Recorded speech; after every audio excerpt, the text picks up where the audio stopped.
الحاج اشرف الحاج ماهر منورنا النهارده من كفر الشيخ.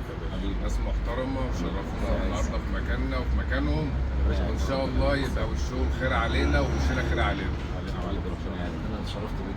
طبعا المكان مكانكم مش مكاننا والله، وشرفتونا وربنا يجعلنا سبب ليكم في الرزق ان شاء الله. ربنا يجمعنا في الدنيا على خير ونروح الجنه كلنا ان شاء الله. نهاركم قشطه بلدي. اركن يا باشا في احلى منطقه تقف فيها النهارده. يبقى في ضرب نار عندنا النهارده مزاد على جميع انواع السيارات. الحاج عبد اللي هينزل لي دلوقتي السوق مستشفى الأرض. والعربيه الجيب اللي هيبدا سعرها النهارده من 150,000 جنيه.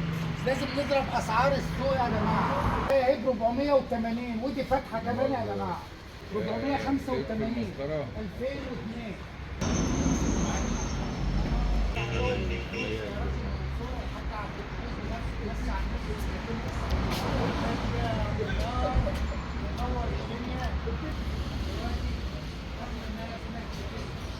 افتح عليها مزاد وشرعي.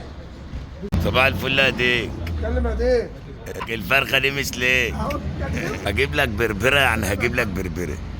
ده ديك عسل ده يا حاج. انا صباح الفل يا حاج عبد. صباح الفل والفل يا حبيبي.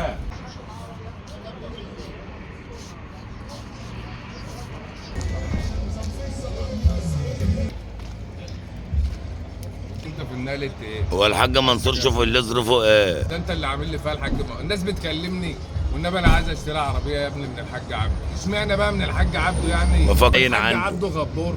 خد بالك ده طلع في ناس مكلمانا علشان انت بتقول لهم هتطلع فراخ على العربيات. هنوزع بيض هنوزع بيض. اما عبد السميع اللي ايامه بتضيع. نهارك قشطه بلدي. جمعه مباركه عليك. كنا عم الحاج نروح برضه